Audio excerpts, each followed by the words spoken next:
Hai semua, selamat petang dan selamat hari Sabat kepada kita, dan terima kasih karena terus bersama dalam khutbah atau pelajaran pada waktu petang. Dan pada saat ini, seperti mana yang biasa kita lakukan pada petang, kita akan melihat gambar-gambar yang ada pada saat ini, gambar-gambar yang sudah dikirimkan kepada saya untuk kita lihat bersama. Jadi sekali lagi saya ingin ucapkan selamat bersama di dalam khutbah sebelah petang atau pelajaran pada petang ini yang bertajuk apabila cinta gagal. Dan tolong kongsikan, share dahulu karena kita akan menunggu dalam beberapa waktu untuk kita perlihatkan gambar-gambar dan juga kita terus kepada khutbah pada petang ini. Jadi saya juga ingin mengucapkan sekali lagi terima kasih kepada semua viewers, para penonton, tidak kira dalam kawasan Manggatal ataupun kawasan luar. Terima kasih karena bersama dalam sejam bersama dengan saya di dalam khutbah sebelah petang ini. Jadi ada lebih kurang 70 gambar yang saya dapat daripada pelbagai tempat di seluruh Sabah. Tidak semua, tetapi sebenarnya kita boleh melihat apa yang menjadi kerinduan kepada banyak orang-orang Kristen, khusus dalam gereja Seventh Adventist, apabila setelah beberapa minggu tidak dapat bersama-sama untuk berbakti di gereja. Tapi apa yang kita mau ialah kita berterima kasih kepada Tuhan oleh karena tepat pada masanya kemudahan yang ada seperti ini, handphone dan juga kita mempunyai internet ini memberikan kita peluang untuk merasakan kebaktian bersama-sama. Jadi teruskan share, like, dan beritahu kawan-kawan. Mari kita join pelajaran ini dalam masa 1 jam saja, lebih kurang, dan ada lebih sedikit saja. Tapi sebelum itu, yang pertama, seperti mana yang saya sudah lakukan sebelum ini, kita akan melihat gambar-gambar yang sudah dikirim kepada saya dan juga yang saya dapat daripada grup-grup yang lain. Jadi sekali lagi selamat hari Sabat kepada semua yang sudah masuk bergabung dalam siaran langsung. Jadi ini adalah live, ini tidak direkod. Sebagaimana saya menyampaikan, demikian juga Anda melihatnya. Saya harapkan internet ataupun rangkaian kita ini baik-baik saja, walaupun ada mungkin hang sedikit, tetapi Anda bersabar. Dan apa kata kita mulai dengan gambar daripada tempat-tempat yang ada di seluruh Sabah, yaitu gambar kebaktian pada hari ini tadi pagi. So kita sudah ataupun saya tunggu sedikit lagi, beberapa waktu lagi, dan teruskan share, teruskan like, karena kita mau ini menjadi berkat kepada semua. Dan saya ucapkan juga khusus kepada mereka yang sudah bersama dengan saya dalam khutbah ini. Dan saya ingin bagi tahu bahwa kita banyak siaran yang lain. Kita ada Hope Channel Southeast Asia bertempat di Thailand. Kita ada Hope Media Sabah berpusat di Tamparuli. Kita juga ada YouTube channel di Seventh Adventist Mission. Kita ada rancangan dalam bahasa dusun, dalam bahasa rungus tadi pagi jam 8, 8.30. Kita ada khutbah, kita ada bagian kanak-kanak, kita ada kelas sekolah Sabat dewasa. Dan kita juga banyak option untuk melihat mana-mana video ini, ataupun premiere ataupun live yang ada. Kita juga ada di Kepayan, laman Facebook Kepayan, daerah Kepayan. Kita juga ada Region 5, kita juga ada Herjai Daily Ministry. Jadi semua ini boleh kita lihat. Mungkin kalau kita tidak dapat fokus satu, kita boleh lihat kembali khutbah ataupun pelajaran yang ada. Jadi terima kasih karena Anda bersabar. Jadi mari kita mulakan dengan gambar-gambar yang ada. So, kita bermula dengan keluarga ini, keluarga saudara Baninus daripada gereja SD Natai. Kita pergi kepada saudara Holimon daripada Natai. Kita ada 70 lebih, so kita ada cepat sedikit lah kan. Keluarga Elda Helsi bersama dengan suaminya, mereka juga sedang bersabat di rumah. Keluarga saudara Eherald, adik saya sendiri dengan istrinya di Kota Blud. Diki Manis, abang saya dan juga istrinya. Saya punya bapak, Oke, ini muka yang sama tetapi artinya kita mau kongsikan kegembiraan, berbakti pada hari Sabat di tempat kita masing-masing. Ini anak buah saya di Kayangat Tenggilan. Jadi kalau Anda dari Kayangat, dia wakil lah. Oke, kita ada Hope, ini Hope Media Sabah, disiar langsungkan di YouTube channel untuk Seventh Day Adventist Mission Sabah. Jadi Anda boleh layari YouTube channel, belum subscribe, sila subscribe. Karena kita punya banyak bahan sudah ada di sana. Jadi ini adalah perbincangan sekolah Sabat. Anda yang sudah mengikuti itu, terima kasih karena menyokong YouTube channel untuk Gereja Seventh Day Adventist. Kita ada Puan Maria bersama dengan cucunya di Mansiang. Kita ada saudara ataupun Elda Merlon daripada Gereja SD Lobo. Mereka berbakti di rumah bersama dengan keluarga yang ada. Kita juga ada saudara Elda Frederick daripada Gereja SD Kliangau. Mereka berbakti di rumah bersama dengan keluarga. Kita ada Puan Savrin. Kalau saya tidak silap dia masih di sebagian Kota Marudu, masih green zone untuk COVID-19. Apapun, semoga terus selamat dalam lindungan Tuhan. Kita ada keluarga saudara Jatin daripada Kliangau. Kita juga ada keluarga Puan Anagiu. Oke, mereka 2 Sabat sudah mengungsikan gambar ini. Happy Sabat kepada Anda. Kita juga ada keluarga saudara Bonar dengan istrinya Puan Elda Mailin, dan mereka sedang melihat rancangan daripada YouTube channel untuk Seventh Day Adventist Mission Sabah.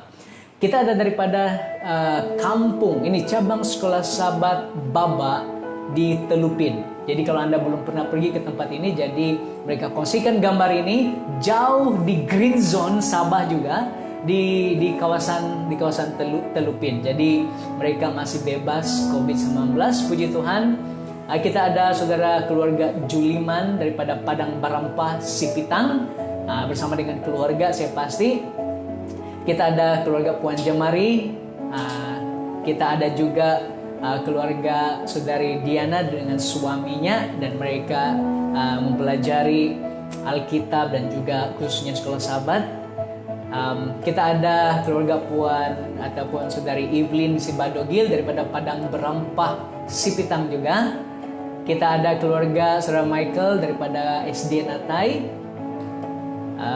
Saudara Gumbay daripada Likas, ini tetap setia ini. Oke, kita ada keluarga saudara atau Elder William daripada Manggatal dengan keluarganya yang sudah bergabung. Kita juga ada keluarga saudari N dengan suami dan juga anak-anaknya di rumah daripada Gereja SDA Kolonsi. Kita ada ini gambar yang saya suka karena selama ini saya tidak lihat saudara Bonar bermain piano, tapi bila saya lihat gambar ini, wah, boleh tahan. Cuma bukan video. Bagus kalau ada video kan. Mungkin lain kali ya.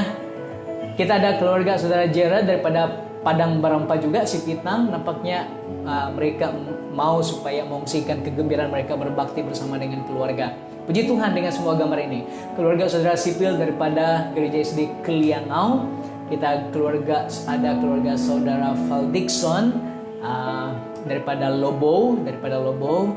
Kita ada saudara Julius dan istrinya Puan Josephine yang selalu mengungsikan gambar, puji Tuhan, karena mereka ini senang untuk berbakti bersama dengan keluarga seperti dalam gambar di rumah, bersama-sama dalam khotbah tadi pagi.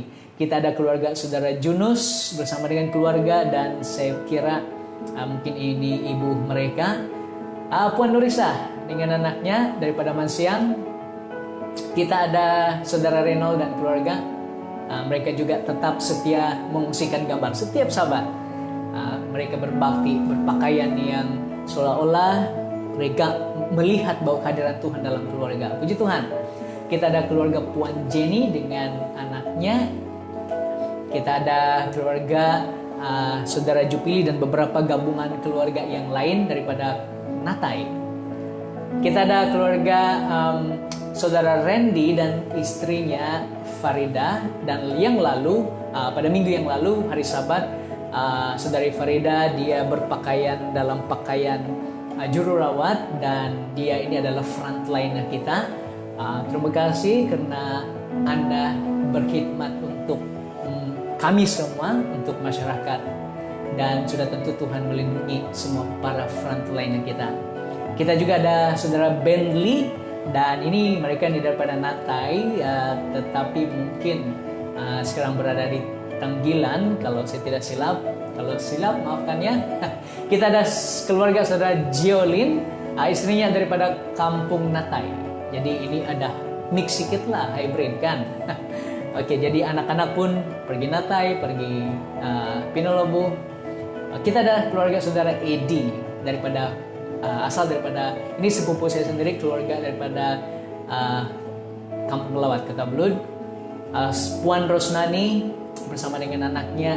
Kita ada Pastor Jibil yang sudah memberikan kita khotbah tadi pagi dalam YouTube channel untuk Seventh Day Adventist Mission Sabah.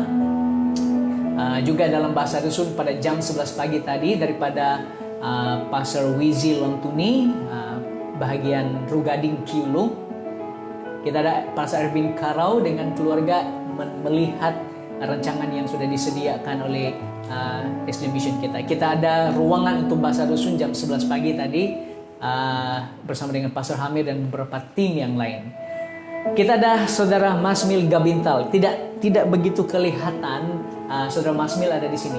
Nah, lagu yang selalu dinyanyikan saya lihat sama ada khususnya di Sabah ini adalah lagu yang bertajuk Harus Sondihon, dan beliau adalah penulis dan juga pembuat lagu itu. Dan mungkin next week kita minta dia kalau boleh ada gambar yang di satu orang lah kan solo.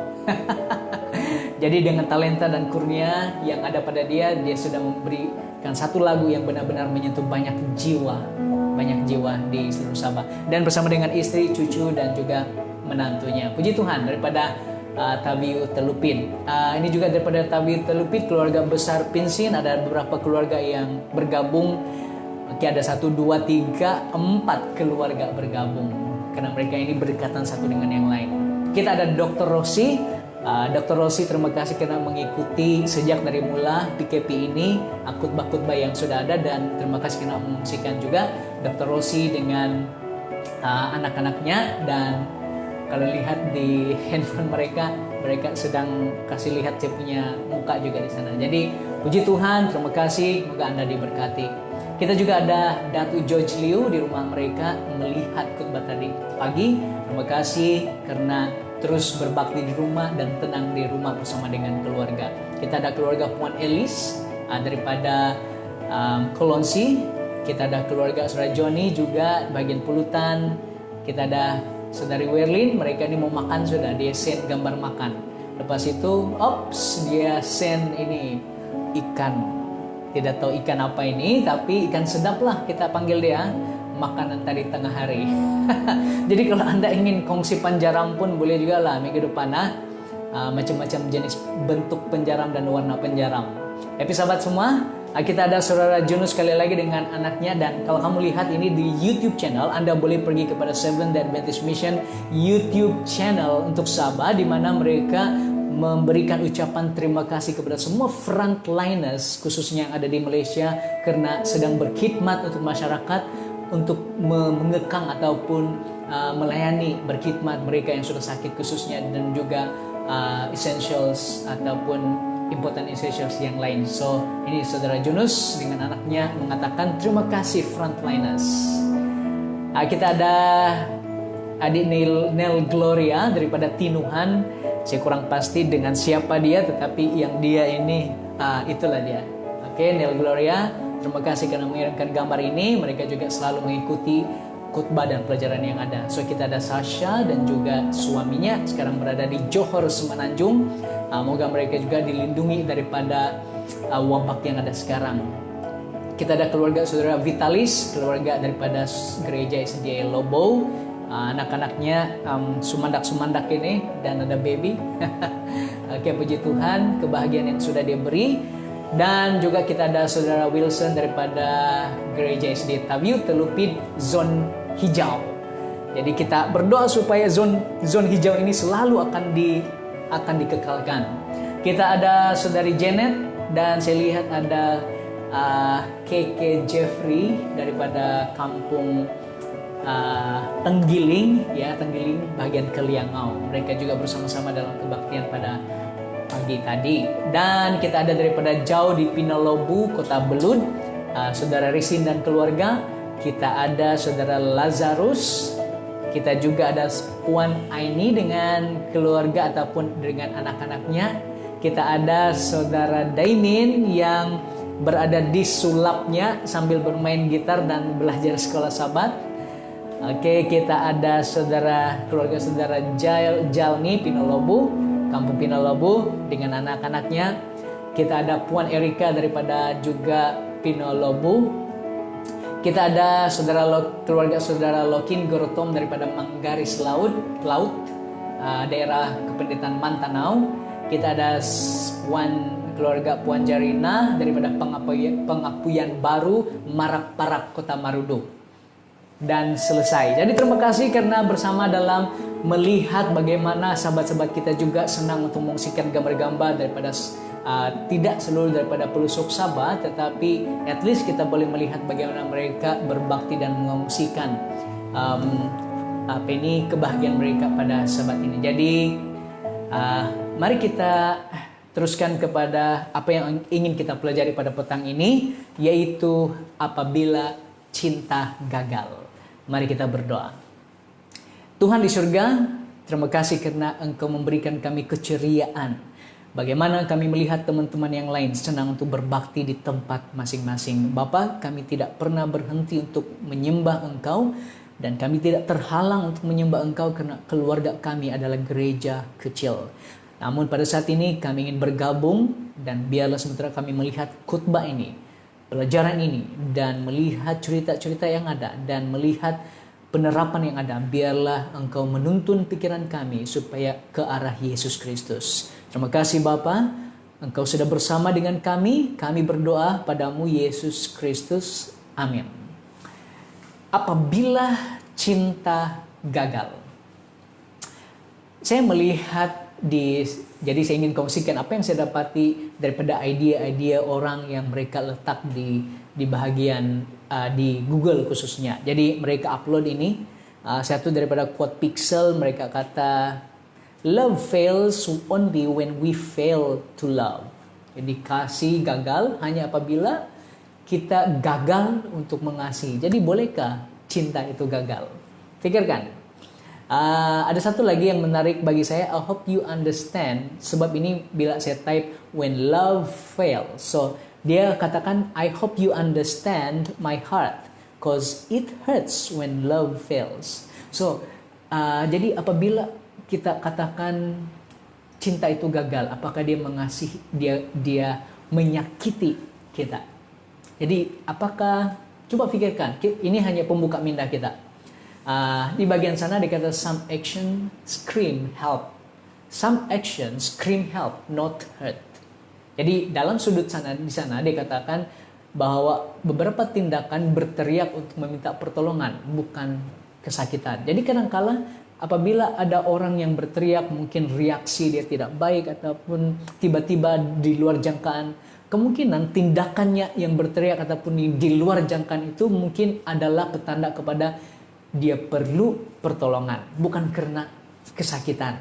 Jadi kalau dia marah, mungkin teriakan marah dia itu bukan karena dia kesakitan atau bertindak balas, tetapi mungkin itu adalah cara dia untuk meminta pertolongan, tetapi dari bahasa atau sudut yang lain. Nah, di bawah sini, when love fails us, we resort to harsh words. So, bila kita sakit hati, bila kasih itu mungkin tidak kita rasakan, akhirnya apa yang kita mau buat adalah seolah-olah kita akan menggunakan perkataan yang keras oleh karena kasih itu tidak kita dapat rasakan. Nah, apalagi? Hanya beberapa perkara. Love fails only when we fail to love. Sama juga dengan tadi dikata cinta gagal hanya apabila kita gagal untuk mengasihi. Sesuatu yang menarik. Yang terakhir adalah love fails when ego wins. Jadi di sini kita nampak bahwa love ataupun cinta itu gagal apabila ego itu mulai akan menjadi menang. Bagi saya mungkin ini juga sesuatu yang masuk akal ataupun sesuatu yang menarik perhatian kita. Karena selalu ada perbalahan ataupun ada pertentangan di mana love dan juga ego, love dan juga hurt, love dan semua ini bertentangan satu dengan yang lain. Tapi saya ingin bawa kepada kita apa yang ada dalam Alkitab tentang cinta yang gagal. Jadi sekali lagi saya ingin dorong kepada kita, kalau Anda mungkin menangkap sesuatu yang senang ataupun yang masuk dalam pikiran Anda dan mungkin Anda ingin kongsikan, boleh respon dengan type komen supaya kita akan melihat itu dan orang lain yang melihat juga akan nampak bahwa ini sesuatu yang penting untuk kita ingati. So, kita mulai dengan perkara ini. Simson, siapa yang tidak kenal Simson? Mari kita baca dalam Hakim 13 ayat 5. Dikatakan di sana bahwa sebab engkau dalam peperangan ini, sebab engkau akan mengandung dan melahirkan seorang anak laki-laki. Dan kepalanya tak akan kena pisau cukur, sebab sejak dari kandungan ibunya anak itu akan menjadi seorang nazir Allah, dan dengan dia akan mulai penyelamatan orang Israel dari tangan Filistin. Jadi di sini situasinya adalah orang Israel selalu diserang oleh Filistin. Jadi waktu itu belum ada raja dan Tuhan membangkitkan hakim demi hakim demi hakim, dan salah satu hakim yang terkenal adalah Simson, dan kita tahu cerita Simson ini dengan baik. Nah, apa yang berlaku di sini adalah malaikat datang kepada kedua-dua ibu bapak Simson dan beritahu kepada mereka, ibu Simson, bahwa kau akan mengandung seorang anak laki-laki dan harus dilakukan sebegini, bahwa kepalanya harus ataupun rambutnya tidak pernah menyentuh cukur, rambutnya harus terus panjang, sebab sejak dari kandungan sekarang dikata anak itu sudah menjadi nazir Allah dan dia akan menjadi penyelamat ataupun memulakan penyelamatan orang Israel dari tangan Filistin. Mari kita lihat perkataan nazir. Apa ini nazir? Nazir sebenarnya direct ataupun diambil langsung daripada kata Ibrani, yaitu kata akar yaitu nazar, dan ini bermaksud diasingkan ataupun didedikasikan. Jadi kita nampak bahwa Simson sejak daripada kandungan dia didedikasikan, dia diasingkan untuk tujuan tertentu, dan tujuannya adalah untuk menyelamatkan orang Israel yang selalu ditindas ataupun diserang oleh orang Filistin. Jadi Tuhan membangkitkan Simson, memilih Simson, mengasingkan dia untuk tugas tertentu sejak daripada rahim. Tetapi nazir ini mempunyai tanda di mana dia harus ada syarat. Sudah diberitahukan syarat tadi bahwa dengan janji, satu, dia kepalanya harus tidak pernah dicukur. Jadi rambut itu akan selalu panjang. Namun dalam kata yang lain, selalunya nazir ini bukan dipilih sejak kandungan, tetapi dia adalah komitmen, dia adalah janji setelah orang itu melakukan ataupun mendedikasikan dirinya. Nah, apa yang selalunya bila seseorang itu berjanji menjadi nazir, apa selalunya yang berlaku? Yang selalunya berlaku adalah dia akan menjauhkan semua makanan yang haram atau minuman, dan seorang yang nazir juga harus tidak menyentuh apa jenis pun bangkai, dan termasuklah dia tidak memotong atau mencukur rambutnya.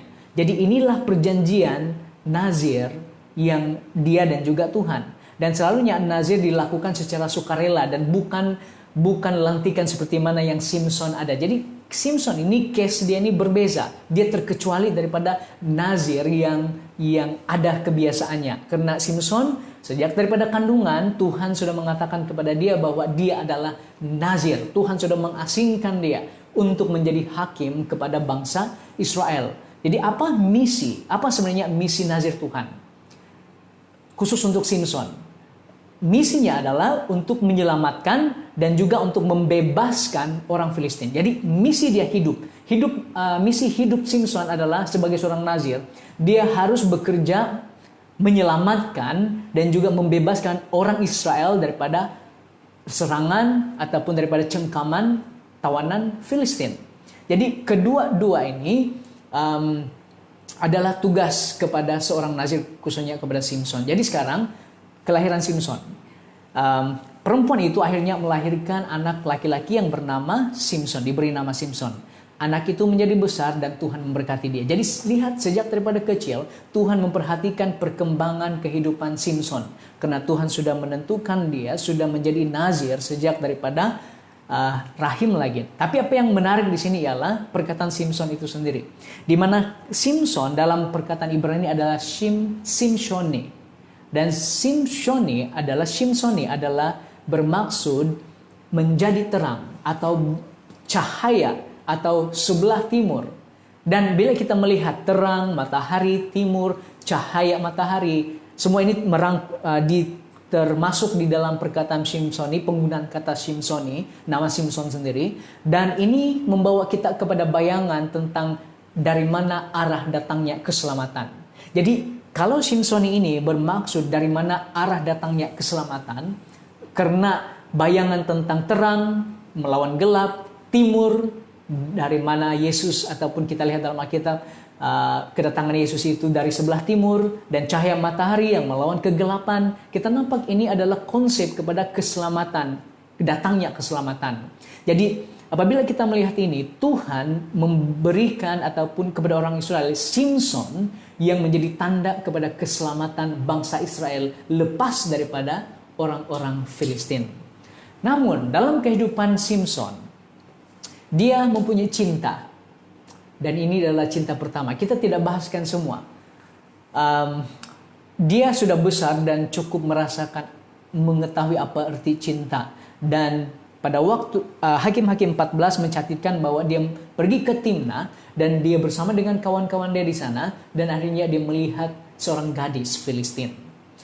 Dia melihat gadis ini dan dia meminta. Setelah dia melihat, dia balik rumah, dia bagi tahu dengan ayah dan ibu dia katakan supaya mengambil gadis Filistin itu menjadi istrinya. At least Simson ikut prosedur ataupun tata cara yang betul secara adat, di mana dia tidak pergi dan terus kawin. Dia pergi kepada ayah dan ibunya dan mengatakan, saya mau gadis Filistin ini menjadi istri saya. So tolong ambil. Jadi ini cinta pertama Simson. Dia nampak, dia pulang rumah, dia kata saya mau kawin. Dan setelah itu Simson pula dinasihati oleh orang tuanya. Apa nasihat itu? Nasihatnya adalah terdapat dalam Hakim-Hakim 14 ayat yang ketiga, dikatakan, tidak dalam slide, dikatakan, tidakkah ada di antara anak-anak perempuan saudaramu di antara seluruh bangsa kita seorang perempuan sampai engkau pergi mengambil istri dari orang Filistin, orang-orang yang tidak bersunat itu. Ini kita tahu bahwa Tuhan menghendaki supaya semua orang Israel tidak mempunyai perkawinan campur dengan mereka yang menyembah berhala, khususnya orang Filistin. Jadi dia mau kawin, nasihat daripada ibu bapaknya yang tahu tentang perintah Tuhan adalah, kenapa kau harus pilih orang Filistin, gadis Filistin? Tidak banyakkah orang-orang, perempuan-perempuan, sumandak-sumandak, gadis-gadis di tanah Israel ini daripada kalangan saudara-saudaramu, dalam kalangan umat pilihan Tuhan ini yang harus kau kawini? Nah, menarik, ini bagian yang saya suka. Simson menjawab, dia kata begini. Selepas dia dengar nasihat itu, dia jawab begini, ambillah dia bagiku, sebab dia kusukai. Nah, ini bahasa Indonesia. Saya ambil langsung daripada terjemahan bahasa Indonesia. Namun, saya ulang balik. Jawab Simson adalah, ambillah dia bagiku, sebab dia kusukai. Wah, boleh tahan cinta pertama dia. Oleh karena dia suka, dia kata, ambil saja. Saya suka dia. Saya tidak peduli apa lagi. Sama ada dia Filistin kah, dia Israel kah. Yang penting saya mau dia untuk menjadi saya punya istri. Namun dalam perkataan Ibrani, tepat ataupun saya senang dengan terjemahan daripada English Standard Version, karena dia menangkap apa yang ditulis dalam kata Ibrani. Karena dia kata, get her for me, for she is right in my eyes. Nah, berbeza dengan ambil dia karena dia kusukai. Ini terlalu light ataupun terlalu ringan. Nah, dalam kata Ibrani, right ini ataupun for she is right in my eyes bermaksud, dalam kata Ibrani kita belajar sedikit, katanya adalah yashar. Dan kata yashar ini bermaksud betul, halus, menyenangkan dan membahagiakan. Jadi sekarang apa yang dimaksudkan oleh Simson adalah, saya lihat gadis Filistin ini, tolong ambil dia karena dia ini betul Karena perempuan ini halus, karena perempuan ini menyenangkan, dia membahagiakan untuk saya. Menurut sukatan apa? Sukatan mata Simson, bukan sukatan mata Tuhan, bukan sukatan mata ibu bapaknya. Simson mengukur gadis ini dengan sukatan matanya, karena dikata get her for me, she is right in my eyes. Menurut sukatan mata dia, menurut dia punya pemahaman, menurut pikirannya, perempuan ini membahagiakan. Sudah dinasihati, dia katakan, she is right in my eyes. Dia ini adalah jodoh saya lah. Jadi mengikut saya. Dia kata Simson. Jadi bukan dengan sukatan Tuhan, bukan dengan perintah nasihat daripada ibu bapaknya, dia mengatakan she is right in my eyes. Ini bukan hanya sekali dia katakan. Selepas ini ibu bapaknya terpaksa akur, pergi ke sana dan mengawini ataupun bertemu dengan ibu bapak perempuan Filistin ini. Dan di sana dalam ayat 7 dikatakan, maka pergilah Simson ke sana lalu bercakap-cakap dengan perempuan itu, gadis itu, sebab Simson untuk kedua kalinya suka kepadanya. The same word ataupun perkataan yang sama, yaitu yashar, di mana menurut Simson ini adalah yang betul untuk diri dia. So ini adalah cinta pertama Simson. Nah, cinta dia ini kepada gadis Timna memberikan satu pengajaran yang besar kepada dia. Nah, apa yang berlaku? Sewaktu mereka berjalan ke Timna dan hendak berkawin dengan gadis itu, tujuannya adalah untuk berkawin. Simson melihat seekor singa muda.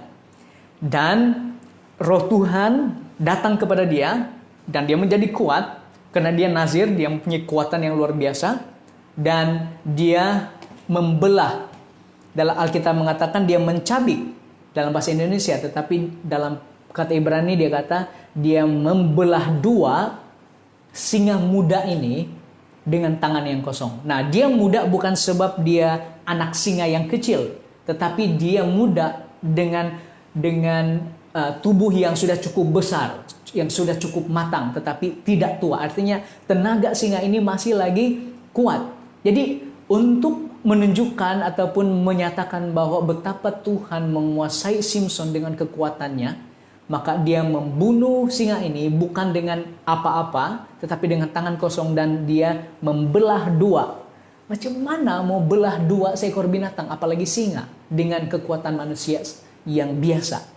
Ini adalah kekuatan yang diberikan Tuhan kepada Simson. Sedangkan belah ayam pun tidak boleh jadi dua. Ini kan lagi singa. Jadi kita nampak di sini bahwa Simson dalam perjalanannya ada kepentingan kenapa kita perlu ambil cerita ini. Dia pergi ke sana dan dia melihat singa, dia membelah dua singa itu dan dengan tangan kosong dia membunuh. Dan mereka teruskan perjalanan. Sampai di sana mereka pulang dan dalam ayat yang 8 dikata setelah beberapa waktu mereka kembali ke sana lagi, dan ketika dia melihat bangkai singa itu yang tadi sekarang sudah reput dan sebagainya, dia nampak madu. Ada lebah yang datang dan membuat sarang di sana dan ada madu. Simson ambil madu ini, dia makan dan dia bagi kepada ibu bapaknya dalam perjalanan kawin ke sana. Jadi dia pergi ke sana, dia balik. Jadi dia nampak, dia pergi ke sana lagi untuk jamuan perkawinan. Jadi sampai di sana dia ada pesta jamuan kawin dan Simson beri teka-teki kepada 30 orang sahabatnya. Nah, kenapa Alkitab menyatakan 30 orang? Karena waktu itu dia pilih siapa yang dia mau untuk bersama-sama dia dalam jamuan kawin.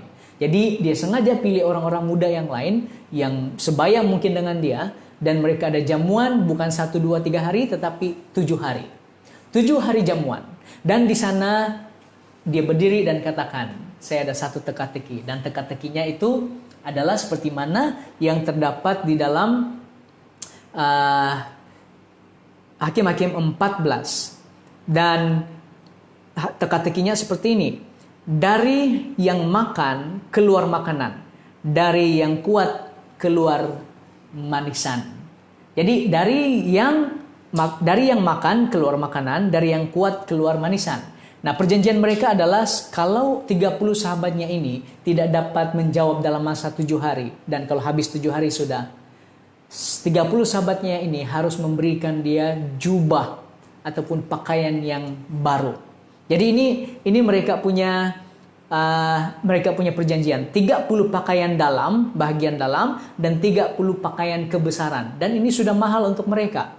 Jadi oleh karena ada perjanjian seperti itu, mereka bersetuju, jadi teka-teki ini harus dijawab. Dan kita tahu apa cerita itu sebenarnya. Teka-teki itu jawabannya adalah madu yang diambil daripada singa yang sudah mati. Jadi tapi apa yang kita mau lihat sini adalah dalam masa 7 hari, hari kedua, hari ketiga, hari keempat, hari kelima, mereka sudah mulai gusar. 30 orang ini sudah mulai gusar karena bagaimana saya mau jawab? Kita mau jawab. Kalau kita tidak dapat jawab, habislah. Kita terpaksa cari 30 pakaian dalam dan juga 30 pakaian jubah kebesaran untuk Simson. Jadi ingat ini dalam konteks Filistin, di tanah Filistin ataupun di dalam lingkungan masyarakat Filistin. Jadi oleh karena tidak ada cara lain, mereka pergi dan bertemu dengan istri kepada Simson, cinta Simson ini. Nah, apa yang berlaku dia kata, mereka pergi dan mengatakan kepada istri Simson, pujuklah, dan dalam ayat 15, pujuklah suamimu supaya diberitahukannya kepada kami jawab teka-teki itu. Kalau tidak, kami akan bakar engkau serta seisi rumahmu. Jadi istri Simson diugut. Apakah engkau mengundang kami untuk membuat kami menjadi miskin?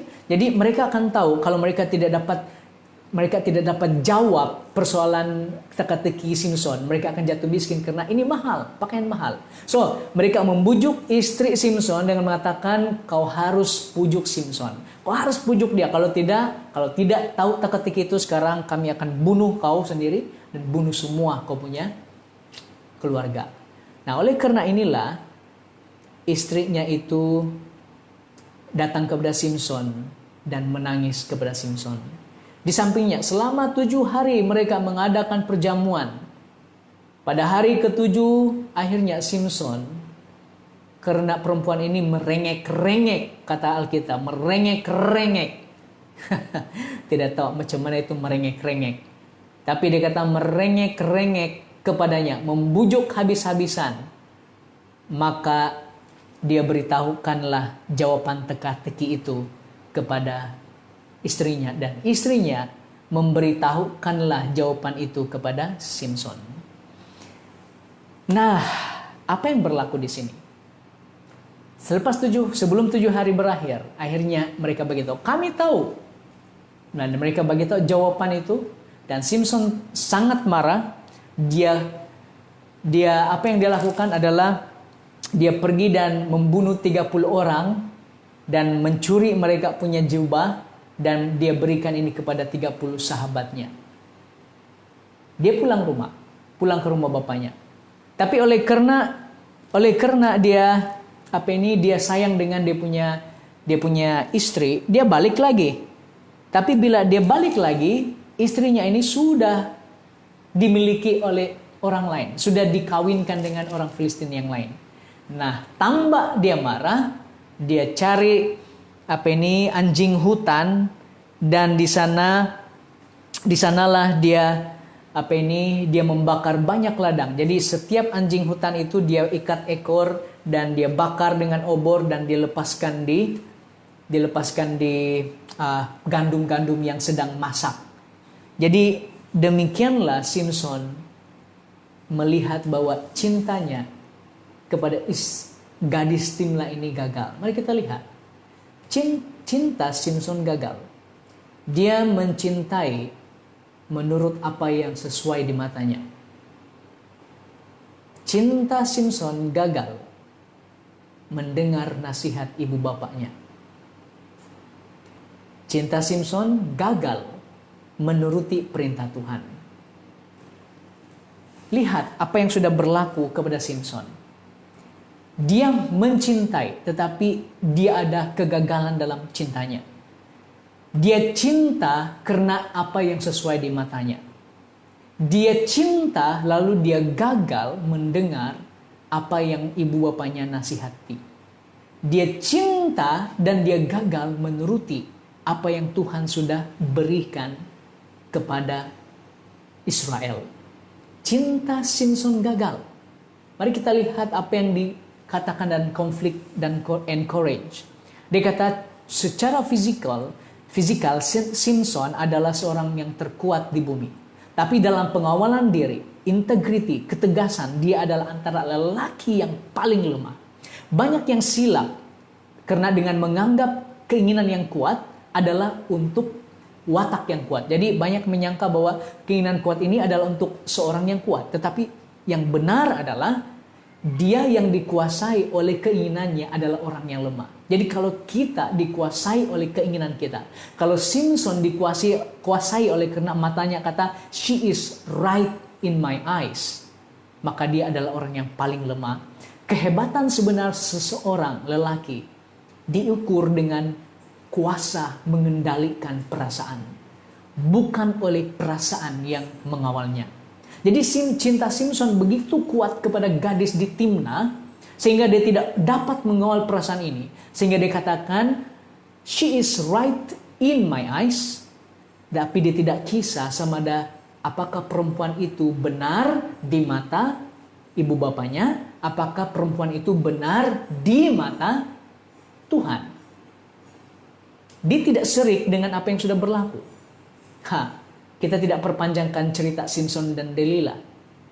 Tetapi kita dapat tahu bahwa dua cerita ini identical ataupun ada persamaan. Nah, sebelum dia jatuh cinta kepada Delilah, dia pergi ke kota Gaza. Di sana dia nampak seorang perempuan sundal. Dia tidak dapat kawal perasaannya, dia tidak dapat kawal keinginannya. Dia tidur dengan perempuan sundal itu. Lalu orang Filistin mengepung ataupun menutup kota Gaza itu. Tetapi waktu malam dia keluar, dia mencabut pintu gerbang kota Gaza itu dan membawa dia di atas bukit. Dia keluar, tiada yang dapat menangkap dia. Dan selepas itu dia bertemu dengan Delilah. Sekali lagi cinta Simpson dengan Delilah, yaitu seorang perempuan Filistin juga, menunjukkan bahwa cinta Simpson ini gagal karena dia selalu meletakkan dirinya kepada pencobaan.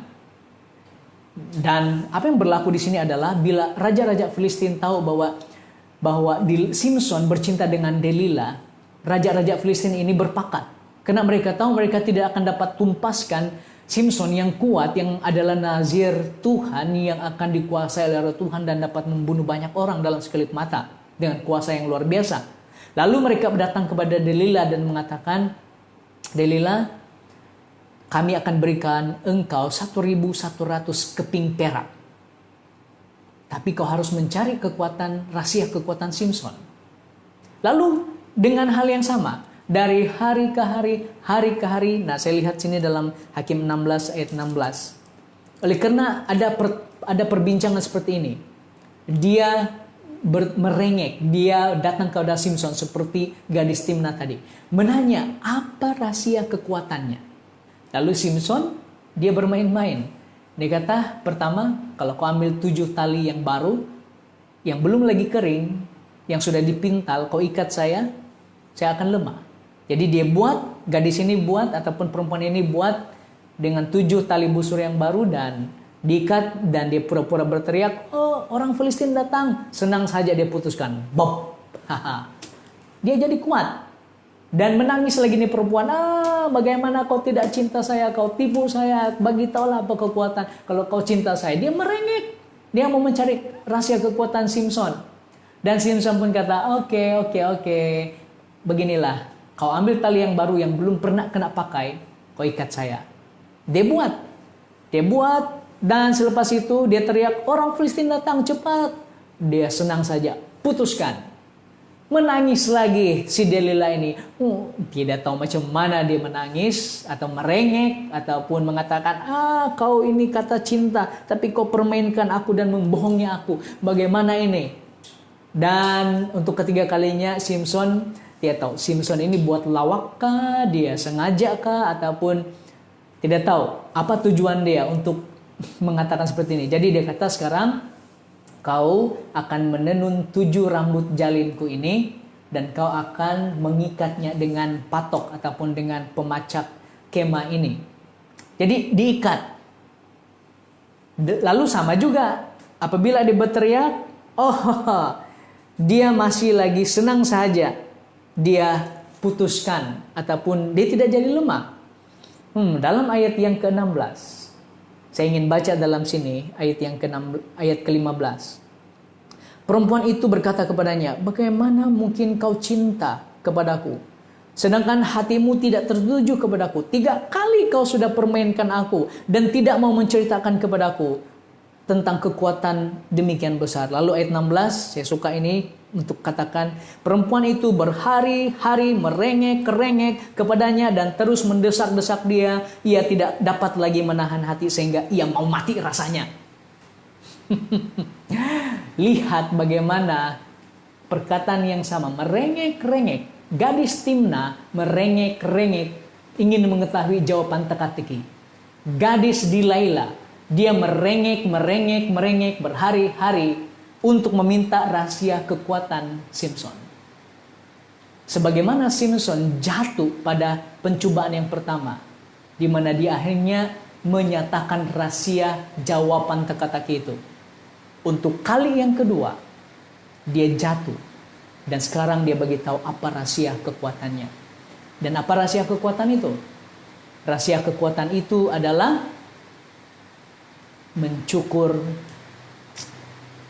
rambutnya.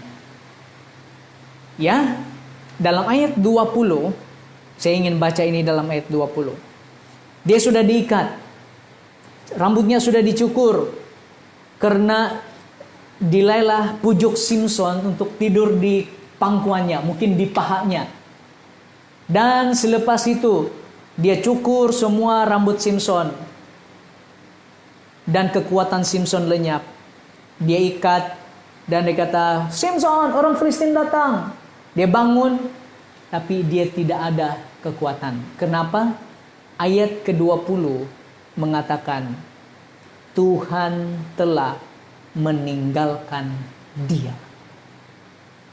Adalah satu kemalangan hidup apabila Tuhan meninggalkan hidup seseorang. Roh Tuhan meninggalkan kehidupan Saul. Sekarang dalam cerita ini Tuhan meninggalkan kehidupan Simson. Nah, apabila kita melihat Tuhan meninggalkan dia, artinya yang melanggar nazir, janji nazir ini adalah Simson sendiri.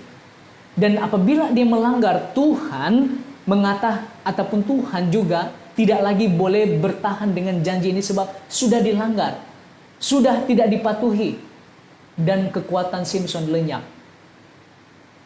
Dan apabila Tuhan meninggalkan Simson, maka cinta Simson itu gagal untuk setia kepada Tuhan. Bukan karena Tuhan tidak setia kepada Simson, tetapi Simson tidak setia kepada nazarnya, tidak setia kepada perbuatan yang seharusnya dia lakukan sebagai seorang nazir Tuhan. Dia seharusnya tidak mencemarkan dirinya, bukan saja dengan meminum minuman dan makanan yang Tuhan larang, ataupun bukan saja dengan mencukur rambutnya, tetapi dengan tidak mencemarkan dirinya untuk tidur dengan perempuan sundal, dengan tidak bergaul dengan perempuan yang ditegak atau dicegah oleh Tuhan. Akhirnya, cinta Simson ini yang ada pada dirinya gagal dan menggagalkan dia untuk setia kepada Tuhan. Sebelum dia jatuh cinta kepada Dilaila, Simson telah tidur dengan perempuan sundal. Ini menunjukkan tabiat yang tidak dapat dikawal. Dia senang dengan perempuan. Cintanya ini adalah cinta yang hanya cetek, hanya untuk kepuasan diri, hanya untuk cinta yang hanya di atas dan tidak mendalam. Oleh karena cintanya hanya ada di permukaan air dan tidak mendalam, maka cintanya kepada Tuhan juga benar-benar adalah cinta yang tidak kukuh dan adalah cinta yang hanya sambil lewat, tidak serius dengan perkara itu. Lihat, Simson gagal dengan cintanya. Ini menyedihkan. Dia ingin bercinta, tetapi dia gagal. Dia gagal oleh sebab dia gagal untuk mencintai Tuhan. Saya mau pindah ke Yudas Iskariot. Sedikit pengenalan. Yudas Yudas Iskariot adalah anak kepada Simon Iskariot. Yang bermaksud Iskariot ini adalah orang, Ish ini adalah lelaki yang datang daripada Keriot. Jadi kemungkinan nama Iskariot ini datang daripada sana, bahwa Simon bapaknya adalah datang daripada Keriot, satu tempat yang bernama Keriot. Jadi Yudas dipanggil sebagai Yudas Iskariot untuk membezakan Yudas yang lain. Dia salah satu daripada murid Yesus. Dia adalah bendahari untuk murid-murid Yesus. Jadi yang memegang uang adalah dia. Selain daripada itu, dia adalah pencuri uang. Kalau kita baca dalam Yohanes 12 ayat 6, Yohanes memberikan komentari bahwa Yudas adalah pencuri uang. Dia memegang uang, tetapi dia mengambil uang itu. Dia juga mengkhianati Yesus. Saya hanya berikan ringkasan tentang siapa Yudas Iskariot ini. Dan dalam Christ Triumph, cinta Yudas Iskariot gagal. Kenapa? Yudas dikata sini adalah seorang yang memberikan pengaruh besar terhadap murid-muridnya. Jadi Yudas ini sebenarnya ada pengaruh yang besar. Dia mempunyai penampilan yang hebat, mempunyai kelayakan yang sangat baik. Tetapi kualitinya ini, kehebatannya ini belum dikhususkan, dikuduskan, didedikasikan untuk Tuhan. Yudas telah membuka ruang pikirannya, pintu hatinya untuk godaan setan. Nah, kita nampak persamaan yang sama. Simpson membuka ruang hatinya untuk godaan mencintai ataupun mengadakan hubungan dengan perempuan Palestina yang ditegah, yang dilarang oleh Tuhan. Dalam masa yang sama, Yudas membuka ruang pikirannya untuk diberi ataupun untuk setan menjalankan godaannya. Tenaga Yudas didedikasikan, perhatikan ini. Tenaga Yudas, kualitinya ini didedikasikan untuk melayani diri sendiri, mementingkan diri sendiri, dan cinta akan uang. Dan saya mau kita lihat ini tentang cinta akan uang. Cinta Yudas kepada Yesus bukanlah cinta yang sebenar-benarnya untuk mencintai Yesus. Tetapi cinta akan uang ini lebih besar daripada dia mencintai Yesus. Nah, di sini hujan. Sekarang ini hujan lebat. Bagaimana dengan kamu? Bagaimana kamu punya cuaca di sana? Jadi tempat di mana saya sedang bersiaran langsung ini hujan lebat dan mungkin ada bunyi bising sedikit. Tapi saya harap kamu boleh dengar. Nah, Matius 26 ayat 14 kita teruskan. Kemudian pergilah dari 12 murid itu bernama Yudas Iskariot kepada imam kepala. Ia berkata, apa yang hendak kamu berikan kepadaku supaya aku menyerahkan dia kepada kamu? Mereka membayar 30 uang perak kepadanya, yaitu Yudas. Dan mulai saat itu ia mencari kesempatan yang baik untuk menyerahkan Yesus. Jadi kita lihat di sini, kenapa Yudas mencari kesempatan untuk menjual Yesus? Karena dalam Christ Triumph tadi, dalam tulisan renubuat tadi mengatakan bahwa Yudas dedikasinya, tenaganya diberikan untuk kepuasan dirinya, untuk cinta dirinya, dan juga untuk cinta akan uang. Jadi dia suka dengan uang. Itulah sebab dia mengambil kesempatan, oleh karena hubungannya dengan Yesus, dia mau supaya dia akan mendapat keuntungan hasil daripada hubungannya dengan Yesus ini. Jadi sekarang mereka membayar kepala-kepala imam ini membayar Yudas dengan 30 uang perak. Dan kita tahu bahwa dalam perjanjian lama 30 uang perak ini adalah nilai kepada seorang hamba. Seorang hamba. Jadi saudara-saudari, bagaimana cinta Yudas ini gagal? Kita tahu dia seorang murid Yesus. Kita tahu dia mengikuti Yesus kemana saja dia pergi. Tapi dinyatakan tadi bahwa Yudas cinta dengan dirinya, cinta dengan uangnya. Dan dia mengambil kesempatan untuk menjual Yesus demi mendapatkan 30 keping uang perak ini. Kita tidak tahu apa yang bermain sebenarnya dalam pikiran Yudas yang sebenarnya. Tetapi kita boleh menjangkakan bahwa Yudas kemungkinan berpikir bahwa walaupun dia sudah serahkan Yesus, Yesus mempunyai kuasa. Yesus mempunyai kuasa untuk melepaskan diri. Jadi dengan kelepasan itu, setidak-tidaknya dia akan mendapat sedikit uang. Jadi dia membuat duit. Inilah mindsetnya. Dia seorang yang cerdik. Dia boleh menyusun atur keuangan dan dia selalu membeli keperluan untuk semua murid-murid yang lain. Tetapi hatinya, cintanya ini melekat kepada uang. Kita sudah diberitahukan tadi, dia mencintai dirinya sendiri. Dia mencintai uang.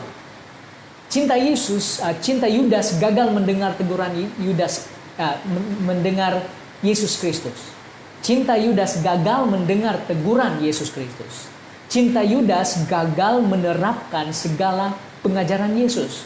Jadi tidak heranlah kenapa Yudas Iskariot mempunyai pola kehidupan yang dimana dia lebih mencintai apa yang dia buat, dia lebih mencintai agenda dia sendiri berbanding mencintai apa yang Yesus ajarkan tentang harta, tentang kasih, tentang bagaimana seseorang yang mengikuti dia harus meninggalkan segala sesuatu.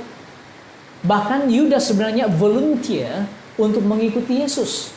Tapi kenapa Yesus biarkan? Kita akan lihat ini di penghujung nanti. Matius 27 ayat 3 dan 4. Pada waktu Yudas yang menyerahkan dia melihat bahwa Yesus telah dijatuhi hukuman mati. Jadi sekarang Yudas sudah jual Yesus dengan 30 keping uang perak.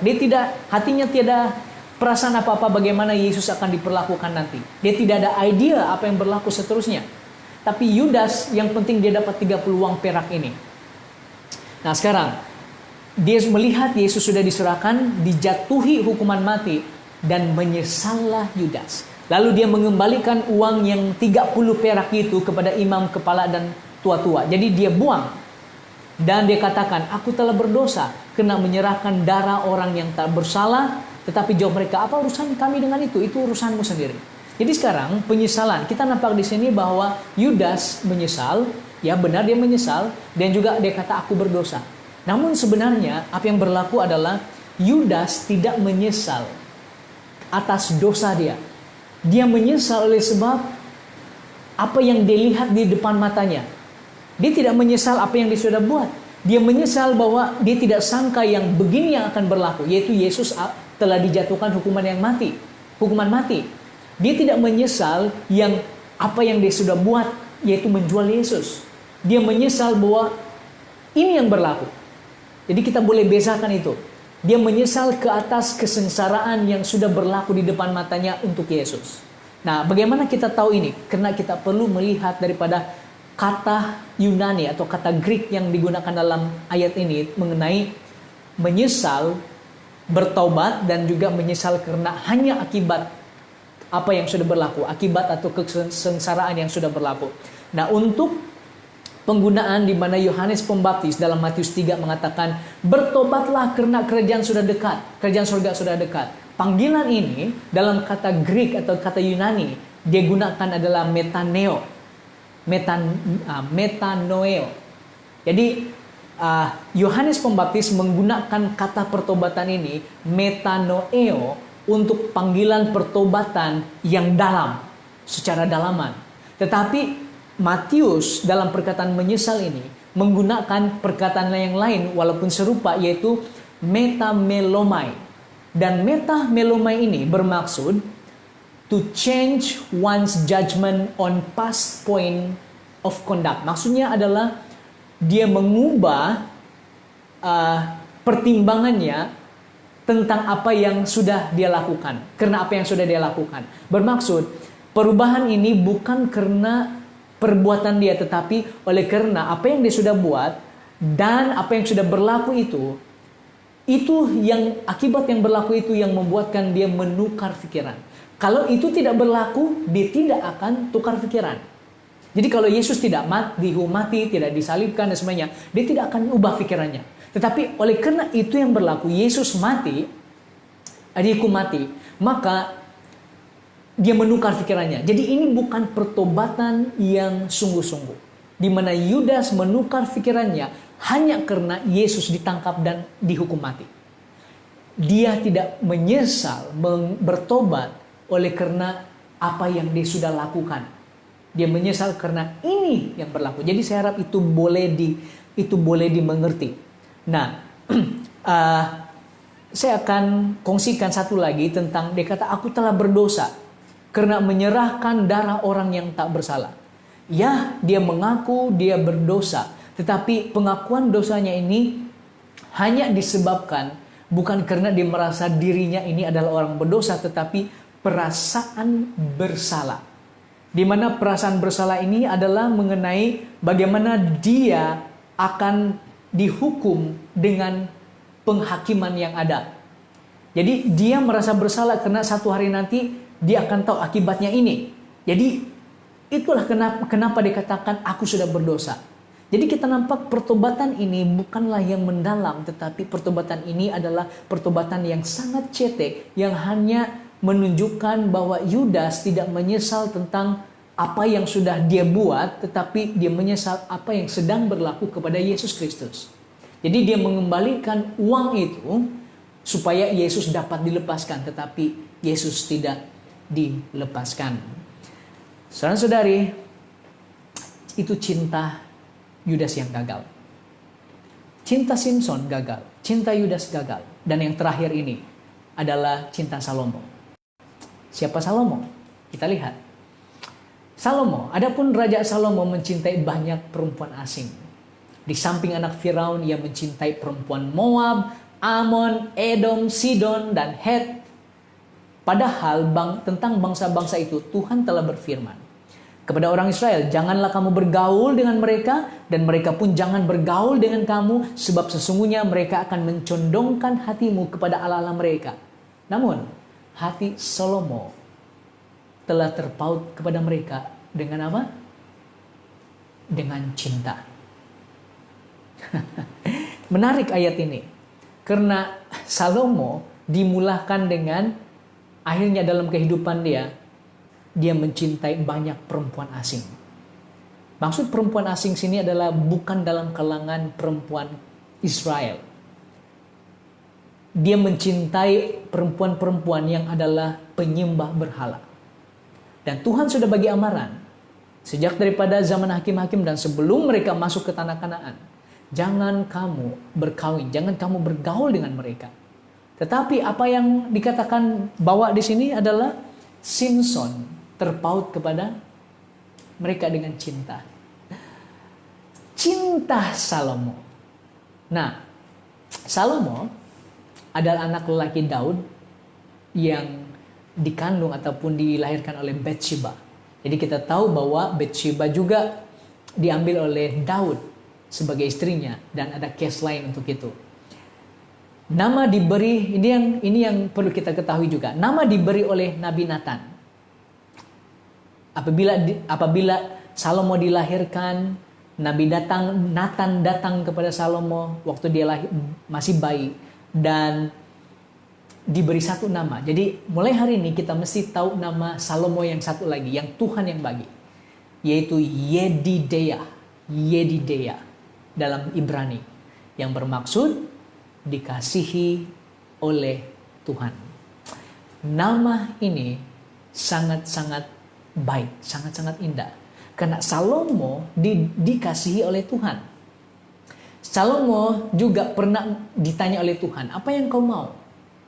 Dan Salomo meminta hati yang penuh dengan pertimbangan, karena dia masih seorang yang muda waktu dia menjadi raja. Dan Tuhan memberikan dia hati yang penuh hikmat dan pengertian. Dan Tuhan kata, oleh karena kau tidak minta kekayaan, tidak minta umur yang panjang, aku akan beri kau hikmat, pengertian, kekayaan, dan umur yang panjang. Salomo sangat beruntung di depan Tuhan. Dan Salomo lah yang telah membina bait suci. Kita tahu tentang cinta Salomo. Dia mencintai 700 istri. Wah, 700 istri. Dan ada 300 gundik. 700 istri dari kaum bangsawan. Maksudnya dia berkawin dengan banyak orang-orang bangsawan, orang-orang kenamaan, mungkin putri dari bangsa-bangsa yang lain. 700 istri, ini yang sah. Gundik adalah boleh datang daripada tawanan, boleh datang daripada rakyat biasa. Jadi dia tidak masukkan ke dalam istri, tetapi di dalam gundik. Jadi apa yang menarik dalam ayat 3 adalah istri-istrinya itu menarik hatinya daripada Tuhan. Lihat, cinta Salomo adalah cinta yang didorong oleh karena keinginan yang besar. Ada yang coba untuk menyatakan dia berkawin oleh sebab dia ada diplomasi dan sebagainya. Tetapi Alkitab tidak ceritakan begitu. Alkitab ceritakan, sudah dikatakan tadi bahwa Salomo mencintai perempuan asing. Dia juga sekarang pada usia dia tua, ayat 11 ayat 4. Pada waktu Salomo tua, istrinya itu mencondongkan hatinya kepada allah-allah lain sehingga dia tidak dapat dengan sepenuh hati berpaut kepada Tuhan Allahnya seperti Daud. Jadi mari kita perhatikan ini, sebab Salomo yang ada 700 istri, sekarang 700 istri itu mencondongkan hatinya kepada allah-allah lain. Cinta apa ini? Cinta yang gagal. Dia tidak tahu mana satu dari 700 atau 1000 itu yang paling dia cintai. Kita tidak tahu. Tetapi dia mau cintai semua. Apakah ini cinta yang datang daripada Tuhan? Kita tidak mau pertikaikan kenapa Tuhan biarkan ataupun bagaimana. Tetapi apa yang kita mau lihat sini adalah ini bukan rencana Tuhan. Cinta Salomo gagal. Dia mencintai perempuan asing yang ditegah oleh Tuhan. Salomo mencintai allah-allah lain oleh karena dia mencintai perempuan asing yang membawa dia untuk mencondongkan hatinya kepada allah-allah lain. Cinta Salomo gagal seperti Simson menuruti perintah Tuhan mengenai pergaulan dengan orang asing. Cinta Salomo gagal mencintai Tuhan dengan sepenuh hati. Cinta Salomo gagal memperkenalkan Tuhan yang benar dan hidup kepada bangsa yang lain. Jadi tujuan kenapa Tuhan memilih orang Israel adalah supaya sejak daripada Abraham, keturunannya akan memperkenalkan Tuhan yang hidup kepada semua bangsa yang asing. Kepada semua bangsa yang sedang menyembah berhala. Jadi misi Tuhan dan misi untuk Salomo adalah jangan kau harus berpegang teguh kepada ketetapan seperti Daud dan juga seperti mana yang Musa telah catatkan dalam bukunya. Jadi cinta Salomo ini dia mencintai, tetapi cinta Salomo ini dia gagal untuk memperkenalkan Tuhan.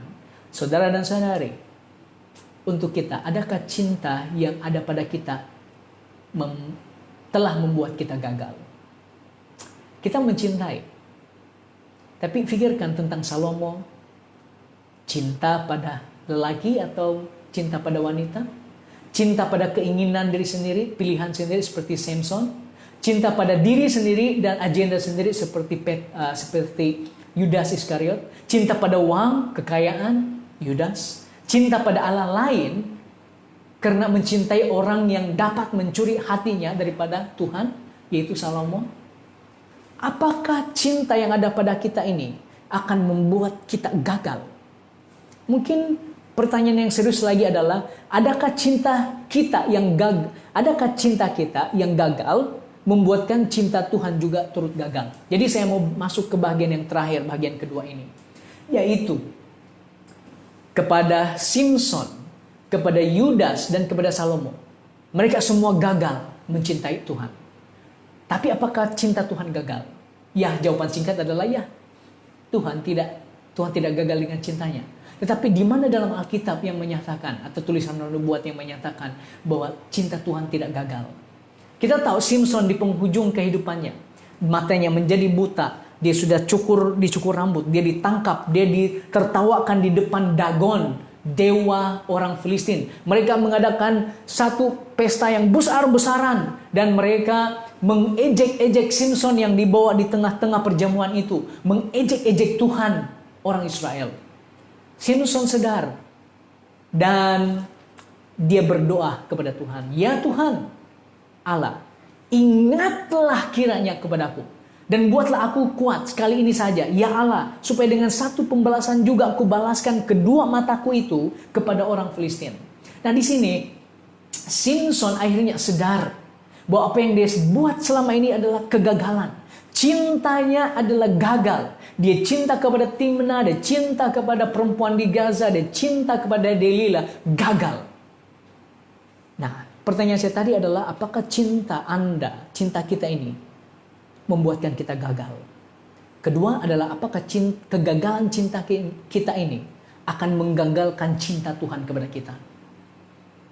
Apa yang terjadi selepas ini? Sebelum kita menyimpulkan tentang Simson, perkataan ingat adalah perkataan kata kerja yang dalam bahasa Ibrani-nya yang berbentuk arahan.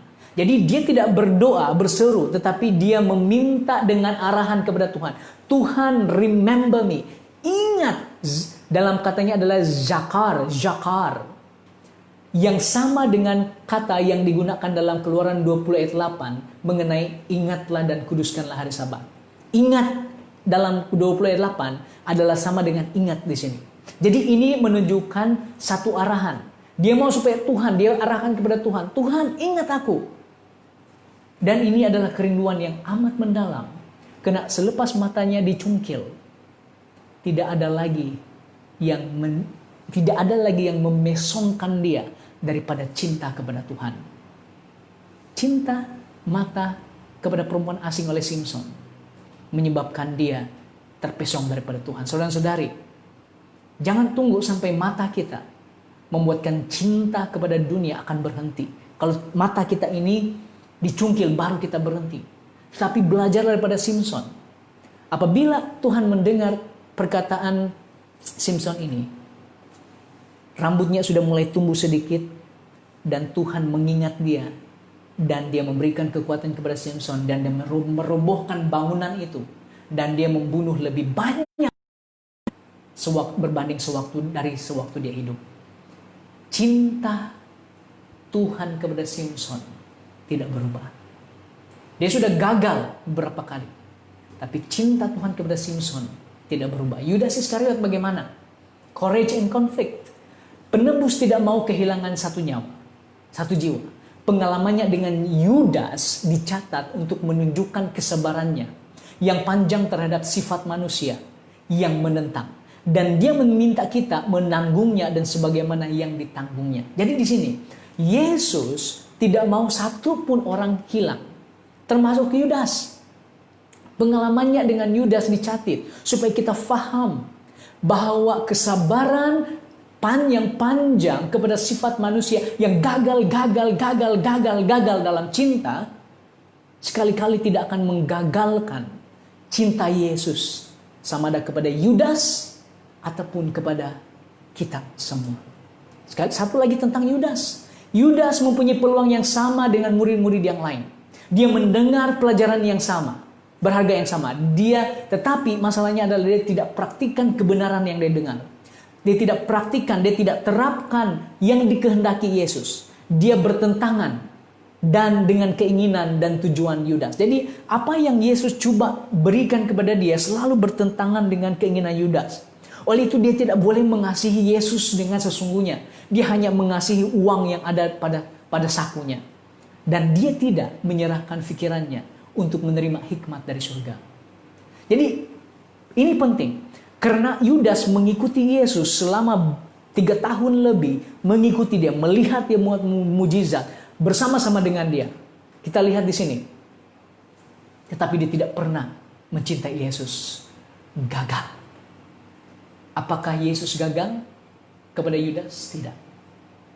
Dia mempunyai peluang yang sama seperti murid lain yang telah menyangkal dia. Tidak. Dan yang terakhir adalah Solomon. Pengkhotbah akhirnya mengatakan, Solomon menuliskan dalam khotbahnya, takutlah akan Allah dan berpeganglah pada perintahnya karena ini adalah kewajiban setiap orang. Karena Allah akan membawa setiap perbuatan ke pengadilan yang berlaku atas segala sesuatu yang tersembunyi. Entah itu baik, entah itu jahat. Akhirnya selepas dia ada 700 orang istri, 300 bundi. Dia ada kekayaan, dia sudah memiliki semuanya. Dia ada kerajaan, dia ada tentara dan sebagainya. Dia menuliskan dalam pengkhotbahnya ini. Salomo bertobat sebenarnya. Dalam buku pengkhotbahnya ini dia kata, dari semua yang dia tulis, yang kamu dengar, dia kata, ini yang penting. Takutlah akan Allah, berpeganglah pada perintahnya, karena ini adalah kewajiban setiap orang. Salomo gagal dalam cintanya. Tetapi Tuhan memberikan dia peluang untuk sedar. Dan di akhir hidup dia menuliskan hal ini. Dia katakan Allah akan membawa setiap perbuatan. Dia merujuk kepada dirinya. Setiap perbuatan ke pengadilan, sama ada yang kita sembunyikan ataupun yang kita perlihatkan, ataupun yang baik ataupun yang jahat.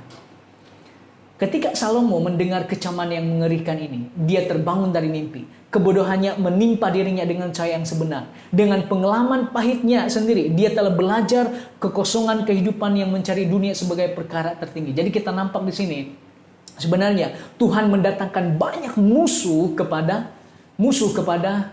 Salomo, termasuk Absalom sendiri yang memberontak dia. Ini datang daripada Tuhan untuk menyadarkan kepada dia bahwa dia sudah beralih setia daripada Tuhan yang benar kepada bangsa Allah bangsa lain. Akhirnya dia terjaga daripada kehidupannya yang selama ini memberontak. Dia telah mendirikan mezbah kepada dewa kafir, mendapati betapa sia-sia janji-janji mereka kepada jiwa. Dan sekarang pada tahun-tahun akhirnya, Salomo kembali minum di mata air kehidupan, yaitu Tuhan. Bagi dia akhirnya disiplin penderitaan menyelesaikan pekerjaannya. Akhirnya selepas banyak musuh didatangkan kepada Salomo, akhirnya dia sadar bahwa musuh-musuh ini adalah akibat daripada pelanggarannya terhadap hukum Tuhan. Dan Tuhan membiarkan dia tidak dilindungi dan membiarkan Absalom memberontak kepada dia, melawan dia. Dan Salomo akhirnya datang kepada mata air kehidupan, dan itu adalah Tuhan sendiri. Saudara-saudari, mungkin banyak yang melihat bahwa ini adalah tentang cinta manusia dan cinta apa saja. Tetapi tujuan di sini adalah dia bukan tentang cinta manusia. Karena cinta manusia adalah cinta yang selalu gagal. Tapi kita harus belajar untuk berpikir bagaimana mencintai seperti Yesus Kristus. Mungkin kamu dan saya sudah gagal dalam cinta kita.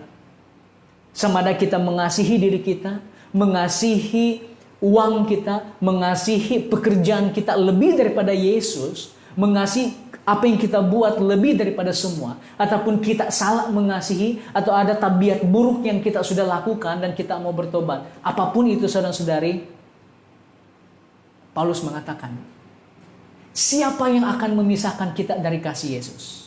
Penindasan atau kesesakan, penganiayaan atau kelaparan atau ketelanjangan atau bahaya atau pedang atau apalagi dia katakan, atau apa saja. Dalam 37 dia kata, tetapi dalam semuanya itu kita lebih dari orang yang menang oleh Dia yang telah mengasihi kita. Sebab aku yakin, kata Paulus, baik maut maupun hidup, malaikat-malaikat, pemerintah-pemerintah, baik yang ada sekarang maupun yang akan datang, atau kuasa-kuasa, baik di atas mau yang di bawah, suatu makhluk yang lain, tidak akan dapat memisahkan kita dari kasih Allah yang ada dalam Kristus Yesus Tuhan kita. Amin.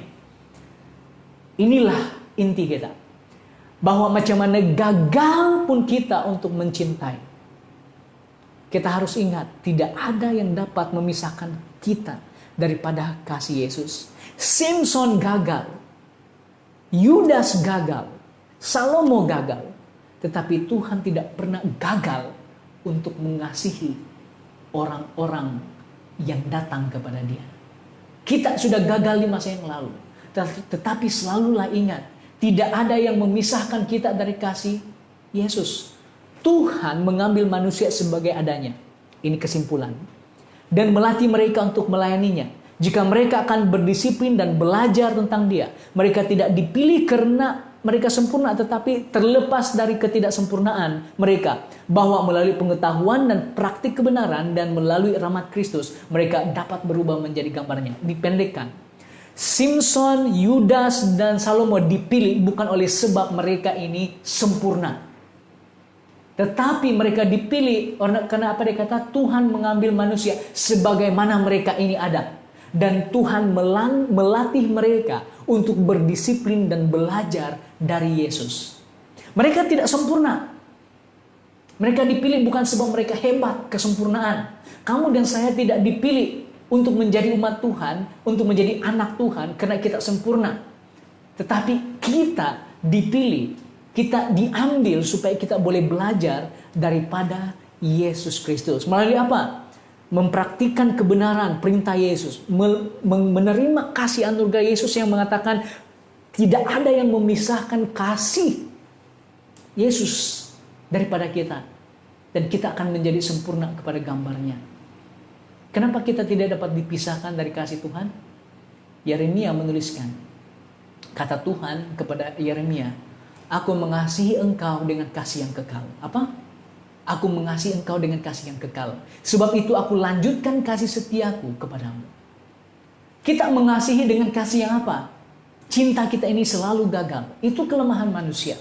Tetapi bila Tuhan mengasihi kita, kasih yang diberikan itu adalah kasih kekal. Itu sebab tidak pernah dapat memisahkan kita daripada Allah. Kalau kita tahu tentang berita baik ini, maka apabila cinta kita gagal, apabila saya sebagai suami gagal untuk mengasihi istri, bila saya gagal, mungkin keterlanjuran ataupun karena keterlanjuran tindakan saya yang menyebabkan saya gagal seperti Simpson dan juga Salomo dan juga Yudas, selalu ingat bahwa kita dikasih oleh Tuhan dengan kasih yang kekal. Dan apabila cinta gagal, cinta Tuhan tidak pernah dan tidak akan sekali-kali gagal. Amin. Betapa ajaibnya cinta Tuhan. Apabila cinta gagal, kita tidak akan terlepas daripada cinta kasih-Nya. Cinta Tuhan tidak pernah gagal. Cinta Tuhan tidak akan sekali-kali gagal. Oleh itu jangan kita berputus asa. Kalau kita mengalami kemelutan ataupun perkara yang menggagalkan dalam kehidupan kita oleh karena cinta kita, selalu ingat, kita tidak pernah dipisahkan dengan kasih Tuhan. Mari kita berdoa. Kasih setiamu Tuhan benar-benar menyadarkan kami bahwa Engkau adalah Tuhan yang mengasihi dengan kasih yang kekal. Engkau tidak pernah gagal, dan hanya kami yang gagal. Namun kami datang kepada Engkau mau belajar daripada Yesus, dan biarlah kami mencintai dengan kasih Yesus dan bukan dengan kasih kami sendiri. Karena hanya apabila kami mencintai orang lain dengan kasih Yesus, maka kami menjadi orang-orang yang dapat mencintai dengan kasih yang kekal. Bapa, terima kasih sebab Engkau menunjukkan kepada kami, walaupun kami sudah gagal di masa yang lalu, dengan cinta kami, gagal untuk menuruti Engkau, gagal untuk mengakui Engkau, dan selalu membelakangi Engkau, cintamu tidak pernah akan gagal dan tidak pernah akan jauh dari kami. Kami datang kepada Engkau, melengkapkan doa ini dalam cinta kasih Yesus yang telah menerima kami, dan kami berdoa pada Engkau, penebus kami, Yesus Kristus. Amin. Terima kasih saudara-saudari, dan sebelum kita pergi, saya mengucapkan terima kasih karena bersama di dalam khotbah ini. Apabila cinta gagal, cinta Tuhan tidak pernah akan gagal. Dengan itu, kita akan berjumpa lagi, namun seperti biasa kita akan nyanyi satu lagu, dan lagu ini bertajuk Jesus Never Fails.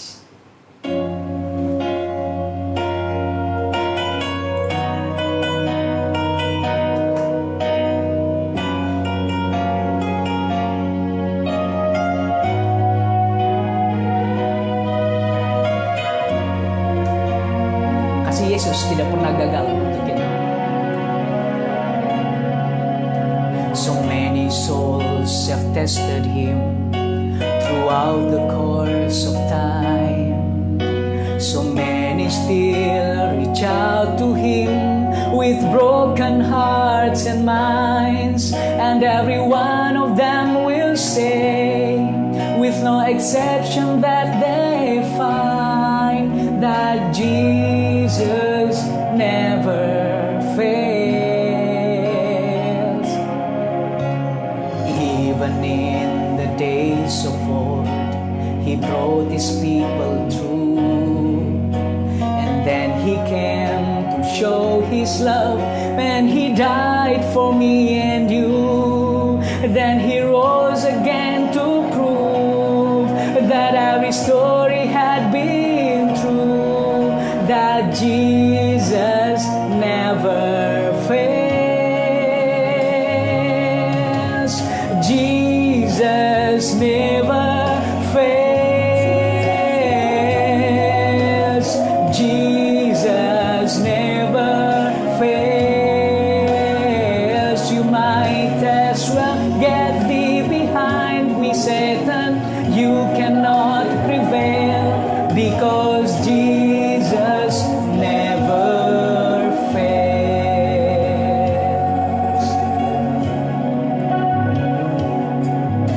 Sometimes this world brings troubles that I find so hard to bear. I know I could not make it without Jesus being there. It's so encouraging to know, however deep we're in despair, that Jesus never failed. So what can I do to prove to you? Tell me, how can you deny? No untold facts, no mysteries, it's all so cut and dry. On the witness stand of your life, I'll be the first to testify that Jesus never fails. Jesus never fails. Jesus never fails.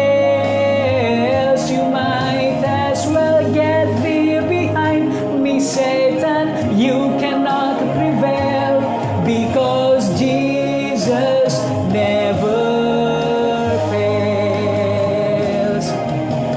Jesus never fails. Jesus never fails.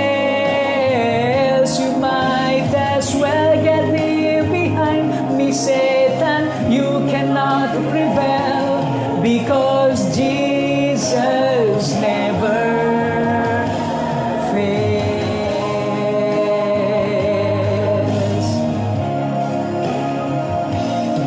Because Jesus never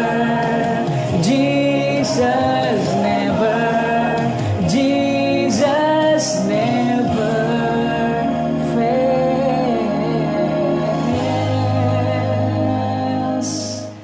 Selamat penutupan hari Sabat dan puji Tuhan, kasih Yesus tidak pernah gagal.